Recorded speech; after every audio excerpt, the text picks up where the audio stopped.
सबको जय भीम, नमो बुद्धाय। The Buddha and his Dhamma, book 4, part 1, religion and Dhamma. Book 4 का भी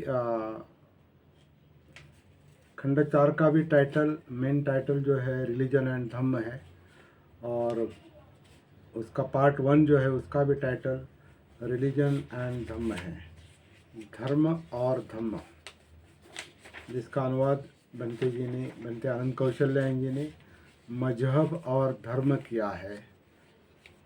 धम्म का भी अनुवाद धर्म किया है, तो उससे हम थोड़ा बचेंगे। धम्म का अनुवाद करने की कोई आवश्यकता नहीं। धम्म अगर शब्द बाबा साहब ने यहाँ इस्तेमाल किया है तो धम्म ही कहेंगे। रिलीजन का अर्थ धर्म होता है। बनते जी ने मजहब कहा है, मजहब भी अर्थ है, लेकिन आम तौर पर लोग रिलीजन को धर्म ही कहते हैं, और भारतीय संस्कृति में भी धर्म ही कहते हैं। लेकिन धम्म और धर्म शब्द भाषा की दृष्टि से अलग है। शब्द एक ही है, भाषा अलग है, और उनके अर्थ भी अलग है, मायने अलग है, संदर्भ अलग है। धम्म शब्द जो है वो बुद्ध की शिक्षा से संबंधित है, और धर्म शब्द जो है सभी धर्मों का कॉमन शब्द है, और रिलीजन जो है वो पाश्चिमात्य है। तो सरल बात है। तो बाबा साहब ने अगर रिलीजन एंड धम्म कहा है तो हम उसे धर्म और धम्म कहेंगे। तो इस धर्म और धम्म के अंतर्गत हमने कल परसों देखा व्हाट इज़ रिलीजन, और how Dhamma differs from religion, मतलब धर्म क्या है, धम्म और धर्म से अलग कैसे है, भिन्न कैसे है, ये दूसरा है। और इस दूसरा चैप्टर हमने ख़त्म किया है। तीसरा चैप्टर हमने कल आधा देखा था, purpose of religion and purpose of Dhamma. इसका आधा भाग हमने कल देखा था। दूसरा तैयारी ना होने के कारण हमने आधा छोड़ दिया था, उसे आज हम पूरा करेंगे। तो तीसरा चैप्टर, तीसरा जो प्रकरण है, purpose of religion and purpose of Dhamma. Purpose of religion and purpose of Dhamma, धर्म का उद्देश्य और धम्म का उद्देश्य। अब बंते जी ने जो ट्रांसलेशन किया है उसको लेकर मुझे थोड़ा सा कभी कभी मेरी शक्ति इधर उधर जाती है, ये अनुवाद पढ़ते समय और उस पर चर्चा करते समय, क्योंकि बहुत सा अनुवाद जो है वो ठीक नहीं लगता। तो चौथा कांड, चौथा बुक 4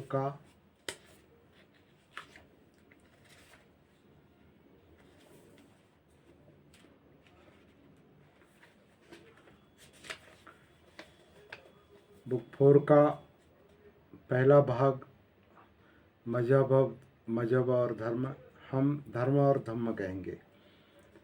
दूसरा भाग जो है पहला ही भाग जो है धर्म और धम्म, रिलीजन एंड धम्म, मतलब धर्म और धम्म। इसके अंतर्गत हमने कल तक जो चर्चा की है वो मजहब क्या है, मतलब धर्म क्या है, धम्म और धर्म अलग कैसे है, भिन्न कैसे हैं, इस पर चर्चा की। आज हम धर्म का उद्देश्य और धम्म का उद्देश्य, इस पर दूसरे भाग पर आज हम चर्चा करेंगे। जो लोग कल थे उनको पता है कल क्या हुआ, तो दूसरे भाग पर हम अभी फोकस करेंगे।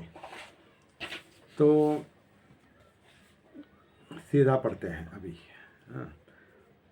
मजहब अथवा रिलीजन यानी धर्म और धम्म में जो दूसरा फर्क है उस चर्चा से स्पष्ट होते हैं जो भगवान बुद्ध और पोट्टपाद के बीच हुई थी। पोट्टपाद के बीच जो हुई थी चर्चा बुद्ध और वो पोट्टपाद सुत्त, दीघ निकाय का पोट्टपाद सुत्त जो है उससे लिया है, ऐसा भंते जी के फुटनोट से पता चलता है। तो एक समय बुद्ध अनाथपिंड के जेतवान आराम में ठहरे हुए थे। उस समय पोट्टपाद परिव्राजक मल्लिका के महाप्रासाद में ठहरा हुआ था। उसका उद्देश्य दार्शनिक चर्चा करना था। उसके साथ बहुत से अनुयायी परिव्राजक थे, कुछ 300 परिव्राजक थे। बुद्ध और पोट्टपाद के बीच बातचीत हुई। पोट्टपाद ने पूछा, भगवान, यदि ये ऐसा ही है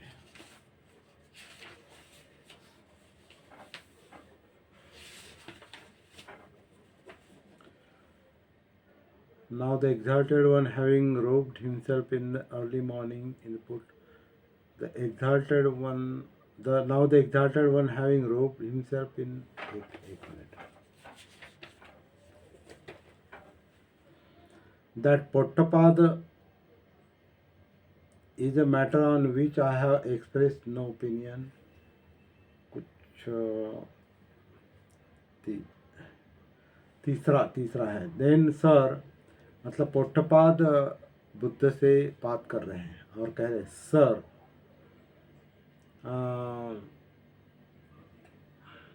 भगवान नहीं कहा, यहाँ अनुवाद भगवान क्या है, लेकिन यहाँ then sir, if that be so tell me at least, is the word eternal, is this alone the truth and any other view more folly?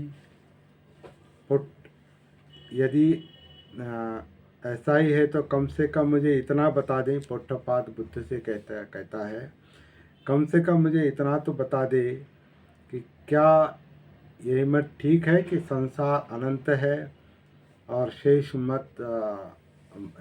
जो मत है वो मृषा है, मतलब झूठ है, मूसा है, मृषा है, झूठ है। तो तथागत बोले, पोट्टपाद, मैंने ये कब कहा है कि यही मत ठीक है कि संसार अनंत है और बाकी सब झूठ है? मैंने इस विषय में कभी अपना मत व्यक्त ही नहीं किया।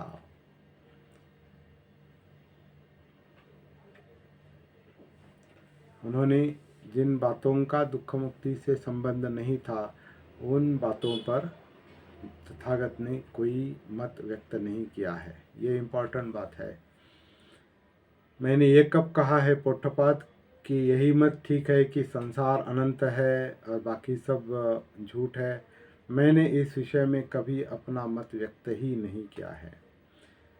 तब इसी तरह से पोट्टपाद ने इन सभी प्रश्नों को क्रमशः पूछा।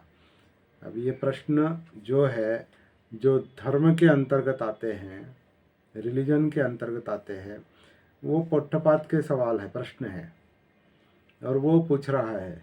क्या प्रश्न है धर्म के अंतर्गत आने वाले? तो पोट्टपाद पूछता है, क्या संसार अनंत नहीं है? क्या संसार असीम है या ससीम है? क्या आत्मा शरीर एक ही है या आत्मा और शरीर भिन्न भिन्न है? क्या तथागत मरणांतर रहते हैं या तथागत मरणांतर नहीं रहते हैं? क्या वे रहते भी हैं और नहीं भी रहते हैं? और इस प्रकार के हर प्रश्न का तथागत ने एक ही उत्तर दिया है, पोट्टपाद, इस विषय में मैंने अपना मत कभी व्यक्त नहीं किया है। लेकिन तथागत ने इन विषयों में अपना मत क्यों व्यक्त नहीं किया? इम्पोर्टेंट बात, महत्वपूर्ण बात। क्योंकि बुद्ध कहते हैं, क्योंकि इन प्रश्नों का उत्तर देने से किसी को कुछ लाभ नहीं है। इनका धम्म से कुछ संबंध नहीं है। इनसे आदमी को अपना आचरण सुधारने में कुछ भी सहायता नहीं मिलती। इनसे विराग नहीं बढ़ता, इनसे राग द्वेष से मुक्ति लाभ नहीं मिलता, इनसे शांति नहीं मिलती, इनसे शमथ नहीं मिलता, शमथ लाभ नहीं होता, इनसे विद्या प्राप्त नहीं होती, इनसे प्रज्ञा का लाभ नहीं होता और न ये निर्वाण की ओर अग्रसर करते हैं। इसलिए मैंने इस विषयों पर अपना मत व्यक्त नहीं किया है। इसका सीधा मतलब है बुद्ध के और उनके धम्म के जो विषय है उन्हीं पर चर्चा करनी चाहिए। बाकी जो फिजूल के विषय हैं वो धम्म के विरुद्ध है, वो अधम्म है, ऐसा बाबा साहब ने कहा है। और ये हमारे लिए भी बहुत बड़ा संदेश है कि धम्म के क्या विषय है यह समझ लेना बहुत ज़रूरी है। इनको छोड़कर अगर बाकी विषयों पर ज़्यादा चर्चा चलती है तो उसका हमारे जीवन से कोई संबंध नहीं है। हम दूसरों के मतों पर और दूसरों के तत्वज्ञान पर और दूसरों की शिक्षा पर हम चर्चा करते हैं। बुद्ध की शिक्षा पर और बाबा साहब की शिक्षा पर हम चर्चा नहीं करते। और आज भी हम कई लोग ऐसे देखते हैं कि नाम तो हम बाबा साहब का लेते हैं, बुद्ध का लेते हैं, लेकिन चर्चा दूसरे विषयों की करते हैं। कुछ हद तक ठीक है, लेकिन जब बाबा साहब ने इसी को महत्व देने के लिए कहा है और उसके लिए इतना बड़ा ग्रंथ लिखा है, अंत में उनकी अंतिम कृति है, तो इस पर कब फोकस करेंगे? ये हमें संदेश इस शिक्षा से, इस चर्चा से मिलता है, पोट्टपाद और बुद्ध। तो पोट्टपाद आगे कहता है, तो तथागत ने किन विषयों का व्याख्यान किया है? बुद्ध कहते हैं, मैंने बताया है कि दुख क्या है, मैंने बताया है कि दुख समुदय यानी दुख का मूल कारण क्या है, मैंने बताया है कि दुख निरोध क्या है, दुख मुक्ति क्या है, और मैंने बताया है कि दुख का अंत यानी दुख का निरोध किस तरह से होता है, किस मार्ग से होता है। और तथागत ने इन विषयों पर व्याख्यान क्यों दिया है? पोट्टपाद पूछता है। क्योंकि पोट्टपाद, इनसे लोगों को लाभ है, इनका धम्म से संबंध है, इनसे आदमी को अपना आचरण सुधारने में सहायता मिलती है, इनसे विराग बढ़ता है, इनसे राग द्वेष से मुक्ति मिलती है, इनसे शांति मिलती है, इनसे शमथ मिलता है, विद्या प्राप्त होती है, इनसे प्रज्ञा का लाभ होता है और ये निब्बाण की ओर अग्रसर करते हैं। इसीलिए पोट्टपाद, मैंने इन विषयों का व्याख्यान किया है। इस संवाद से बाबा साहब कहते हैं, इस संवाद से ये स्पष्ट हो जाता है कि मजहब, रिलीजन या धर्म के लिए कौन से प्रश्न विचारणीय है, कौन से प्रश्न महत्वपूर्ण है जो पोट्टपाद ने पूछे हैं, और धम्म के लिए कौन से प्रश्न महत्वपूर्ण है। दोनों में जमीन आसमान का अंतर है। ऐसा कहकर बाबा साहब ने अंतिम मुद्दा रखा है, 15वां मुद्दा। धम्म का उद्देश्य है संसार का पुनर्निर्माण करना। बहुत ही इम्पोर्टेंट बात है। ये हमारा बौद्ध बनने का भी मकसद है, संसार का पुनर्निर्माण करना, और ये धम्म का उद्देश्य है। और ये उद्देश्य हमें बाबा साहब बता रहे हैं। बहुत ही इम्पोर्टेंट बात है।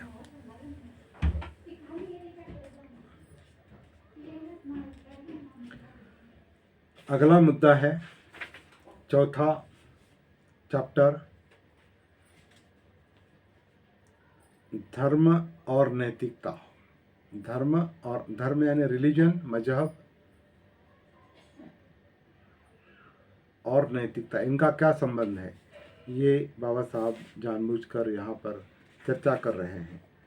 धर्म मजहब या रिलीजन में नैतिकता का क्या स्थान है?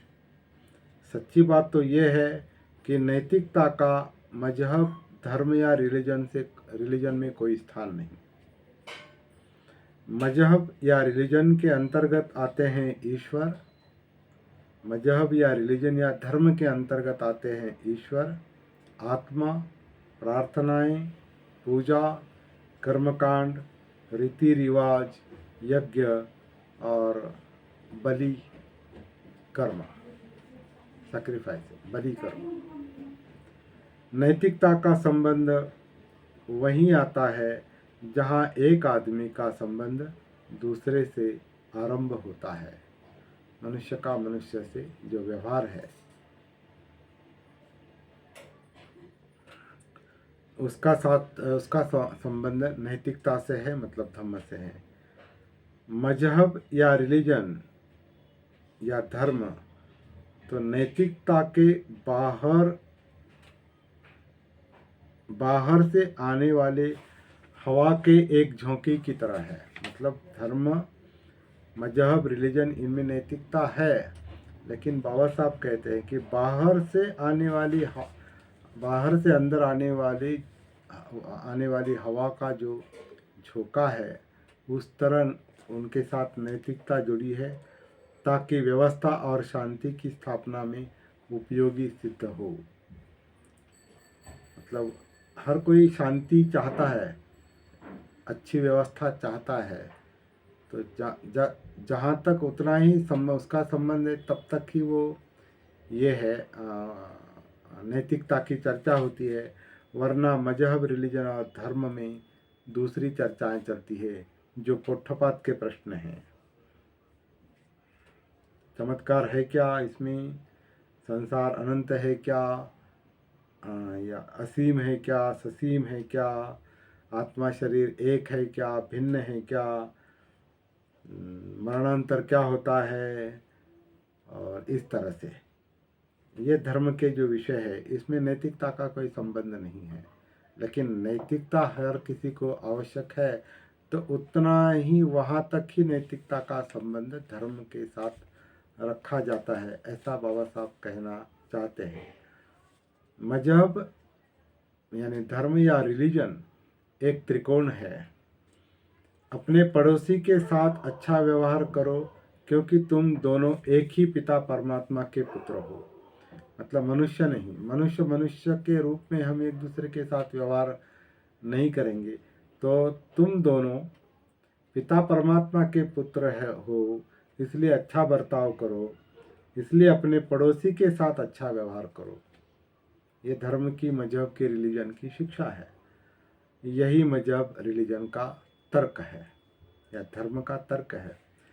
हर मजहब या रिलीजन या धर्म नैतिकता का उपदेश देता है, किंतु नैतिकता मजहब, रिलीजन या धर्म का मूलाधार नहीं है।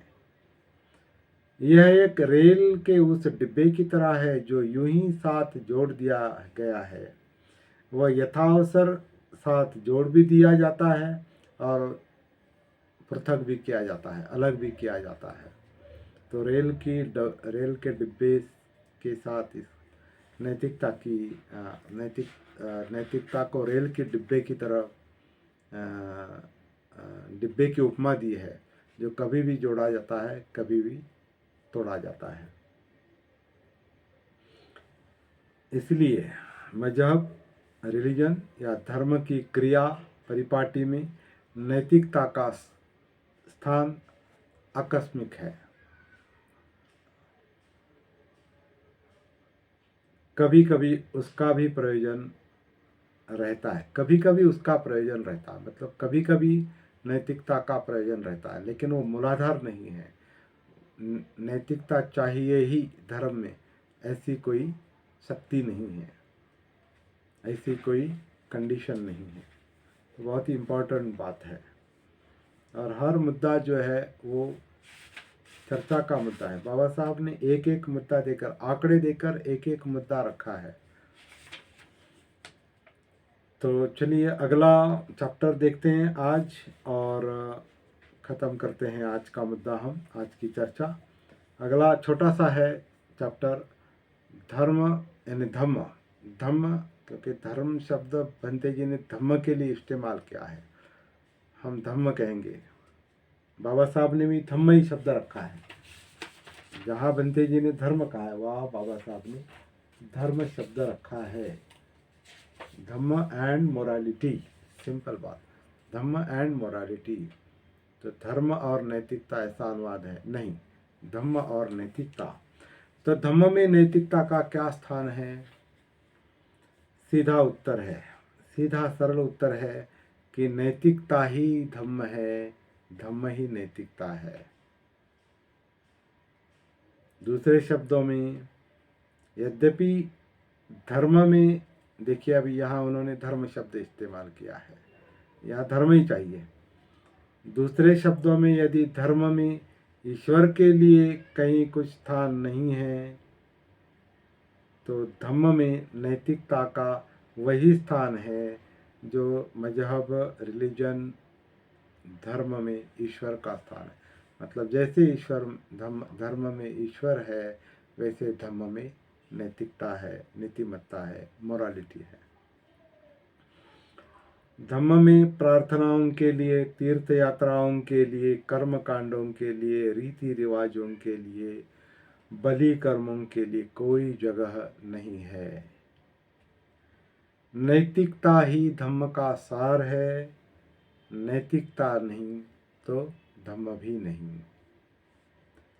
धम्म में जो नैतिकता धम्म में जो नैतिकता है उसका सीधा मूल स्रोत आदमी को आदमी से मैत्री करने की जो आवश्यकता है वही है।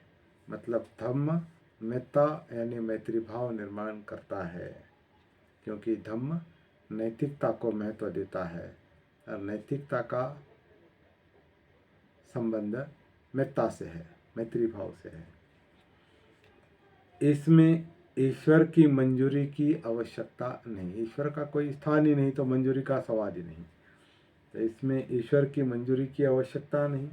ईश्वर को प्रसन्न करने के लिए आदमी को नैतिक बंधन बनने की आवश्यकता नहीं। मतलब ईश्वर को प्रसन्न करने के लिए अच्छा बर्ताव करो, इस बंधन में पड़ने की आवश्यकता नहीं। अपने भले के लिए ही आदमी के लिए ये मतलब नैतिकता, मोरालिटी आवश्यक है कि वह आदमी आदमी आदमी से मैत्री करे। हर आदमी को नीतिमत्ता, मोरालिटी इसलिए आवश्यक है क्योंकि वो दूसरे आदमी से मैत्री करे। बहुत ही सरल शब्दों में धम्म का अर्थ बाबा साहब ने और मकसद, मकसद यहाँ पर रखा है। तो बहुत बहुत धन्यवाद। आज के लिए इतना पर्याप्त है। कल हम नहीं मिल सकते, परसों हम मिलेंगे। और केवल सदाचार पर्याप्त नहीं है, ये पवित्र और व्यापक होना चाहिए। इसका मूल अंग्रेजी जो है, mere morality is not enough, it must be sacred and universal। इस पर हम परसों चर्चा करेंगे। आज के लिए इतना काफ़ी है। सबको धन्यवाद। जय भीम, नमो बुद्धाय।